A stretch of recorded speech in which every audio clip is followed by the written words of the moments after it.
Vamos a ver el síndrome de realimentación. El síndrome de realimentación se va a dar en pacientes con anorexia nervosa. Entonces recordemos, los pacientes con anorexia nervosa son pacientes que tienen índice de masa corporal de menor a 18.5 kilogramos por metro cuadrado. Su índice de masa corporal está disminuido. Eso quiere decir que los pacientes con anorexia nervosa están desnutridos. Entonces, obviamente son pacientes que tienen disminución, por ejemplo, del fosfato, tienen disminución del potasio, tienen disminución, digamos, de proteínas, lípidos y de iones. O sea, literal, su concentración de fosfato, su concentración de potasio, su concentración de magnesio está disminuida. Entonces, vamos a poner, aquí está, digamos, una célula del paciente con anorexia nervosa y aquí está el torrente sanguíneo. Entonces, aquí están las células, estos son los vasos sanguíneos y pues esto es el espacio intersticial. Entonces, la cantidad total, una cosa es la cantidad total de iones, por ejemplo. Vamos a poner el caso del fosfato. Entonces, la cantidad total de fosfato está compuesta por el número de moléculas de fosfato que estén adentro de las células. Entonces, número de moléculas de fosfato que están adentro de las células más el número de moléculas de fosfato que están afuera de la célula, ya sea en el espacio intersticial o en el torrente sanguíneo. Entonces, más el número de moléculas de fosfato que están afuera de las células. Esto nos va a dar la cantidad total de fosfato. Esto nos da unidades de milequivalentes. Milequivalentes es una unidad de cuántos iones, o sea, en cuántos números de iones tenemos. Hay que hacer una conversión, pero los milequivalentes nos está diciendo cuántos números de iones tenemos adentro y afuera de la célula. Esa es la cantidad total de fosfato, que se mide en milequivalentes. Otra cosa va a ser la concentración. La concentración, como ya vimos en otros videos, esto es la cantidad de fosfato dividida entre el volumen. Entonces, en este caso, la cantidad de fosfato es la concentración de fosfato. La concentración de fosfato en la sangre va a ser la cantidad de fosfato que tengamos en la sangre. Entonces vamos a ponerlo aquí. Va a ser la cantidad de fosfato, digamos, el número de moléculas de fosfato que tenemos aquí, adentro del vaso, adentro del torrente sanguíneo, dividido entre el volumen sanguíneo. Esta va a ser la concentración. Aquí las unidades son milequivalentes por decilitro, o puede ser por litro, pero son milequivalentes por litro o por decilitro. Entonces, una cosa es la cantidad total. ¿Cuál es la cantidad total de fosfato? Son las moléculas de fosfato que encontramos afuera de la célula, ya sea en el torrente sanguíneo y en el espacio intersticial, más la cantidad de fosfato que está adentro de las células. Eso es la cantidad total de fosfato. Esto en una paciente con anorexia nervosa está disminuido, obviamente, porque la paciente no está comiendo, porque está desnutrida. Entonces, obviamente la cantidad de fosfato, la cantidad total, está disminuida.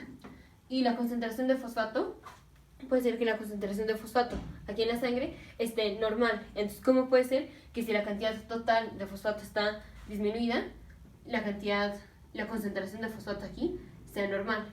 Entonces, esto es porque el fosfato, aquí, ya vemos que el fosfato está disminuido. Tenemos una disminución del fosfato. Y la compensación es que el fosfato que está aquí, adentro de las células, se va a pasar al espacio intersticial. Entonces, las moléculas de fosfato de aquí de la célula se pasan al espacio intersticial y de aquí pueden pasar al torrente sanguíneo.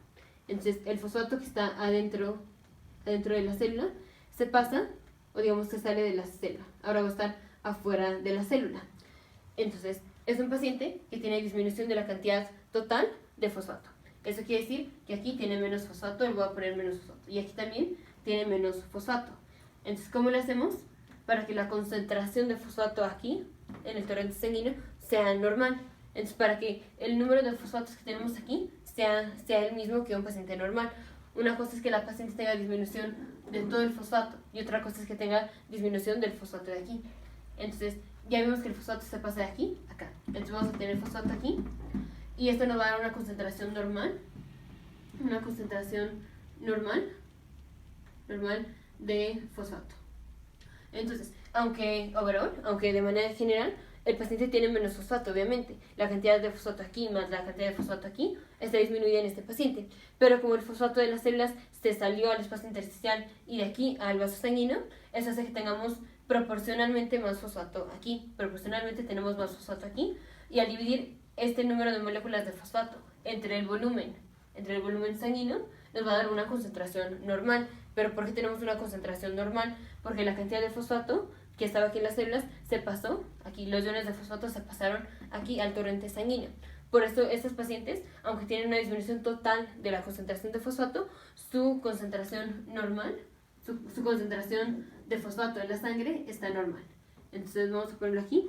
Tienen disminución del fosfato, disminución de la cantidad total del fosfato. Disminución de la cantidad total de fosfato. Pero su concentración está normal. Y ya vemos que está normal porque los iones de fosfato de aquí se salen aquí afuera de la célula y de aquí pueden pasar al torrente sanguíneo. Entonces, si es una paciente y le hacemos estudios de laboratorio, no vamos a ver que tenga disminución de fosfato. Es una paciente que en total tiene disminución de fosfato, pero su concentración está normal. Entonces, ¿qué es lo que pasa en el síndrome de realimentación? En el síndrome de realimentación lo que pasa es que como son pacientes desnutridas, ¿qué es lo que vamos a hacer? Les damos glucosa o les damos comida. Vamos a poner glucosa. Les damos glucosa. Entonces, yo voy a borrar aquí. Entonces, paso 1, le damos glucosa a la paciente. Y ya sabemos que para que la glucosa ingrese a las células como son las células del músculo, las células del adipocito, tenemos que secretar insulina. Cuando el paciente consume glucosa, secreta insulina. Entonces, tus niveles de insulina van a estar aumentados en la sangre.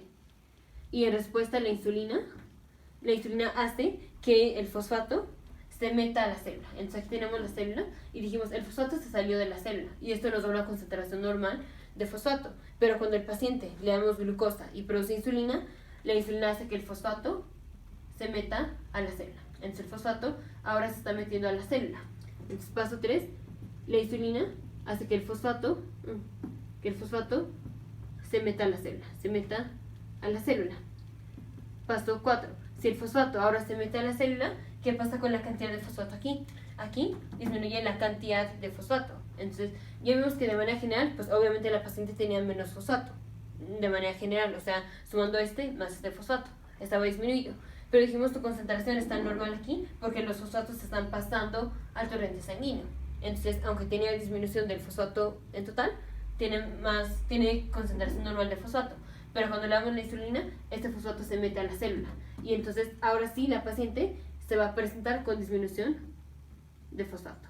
Y ahora sí la vamos a diagnosticar. Entonces, tiene una disminución de fosfato después, su concentración de fosfato va a estar disminuida después de que le damos, por ejemplo, glucosa, porque el paciente produce insulina y eso hace que el fosfato se meta a la célula y por tanto el paciente tiene disminución de los niveles de fosfato. Ya de por sí tenía disminución del fosfato en total, pero su concentración aquí estaba normal. Pero esto nos damos cuenta hasta que le damos insulina, porque aquí es cuando el fosfato se mete a la célula y entonces ahora sí, el paciente tiene disminución de fosfato también aquí. Entonces, ¿cómo se presenta esto? Esto se presenta con disminución de fosfato, ya vimos. Y esto mismo sucede para el potasio y para el magnesio. Para el potasio y para el magnesio. Entonces, esto mismo, solo en lugar de poner fosfato, vamos a poner potasio o vamos a poner magnesio. Entonces, la paciente va a tener hipofosfatemia, hipocalemia, hipomagnesemia después de que le damos comida, después de que le damos glucosa, porque la insulina hace que los iones se metan a la célula. Aparte, el paciente puede tener complicaciones cardíacas, puede tener rhabdomiólisis, o puede tener convulsiones.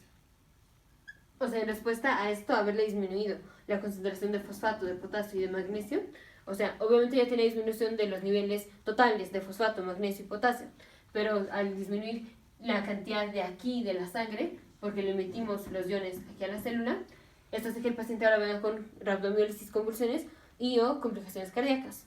¿Cuáles son las complicaciones cardíacas? Arritmia, generalmente. Puede ser arritmia.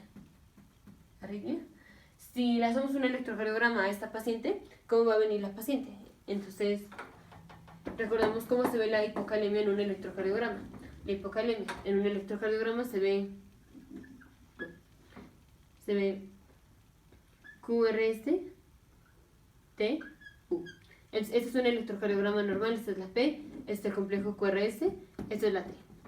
Un paciente con hipocalemia se va a ver con una onda T, puede ser invertida o puede ser muy disminuida de voltaje, entonces puede estar así o puede estar así. Puede estar invertida, puede estar plana, o sea que no se vea, o puede tener muy poquito voltaje, así.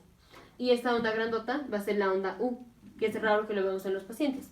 Pero los pacientes con hipocalemia van a tener un electrocardiograma así. Una T que casi no se ve o puede ser invertida y una U prominente. Entonces, pacientes con síndrome de realimentación son pacientes que desarrollan rabdomiólisis, convulsiones, complicaciones cardíacas en respuesta a que tienen una disminución del fosfato, del magnesio y del potasio después de que le damos una carga de glucosa o le damos comida a la paciente, porque si le damos comida a la paciente produce insulina. Y si produce insulina, los iones se meten a la célula. Y obviamente estos son pacientes que ya tienen disminución de la concentración de los iones, o tienen disminución en total de los iones, porque no están comiendo. Pero esto no se nota porque los iones se salen. Pero una vez que a la paciente le damos glucosa, los iones te pasan a la célula y ahora es cuando nos damos cuenta de que la paciente tiene disminución del fosfato, disminución del potasio y disminución del magnesio. Nos vemos en el siguiente video.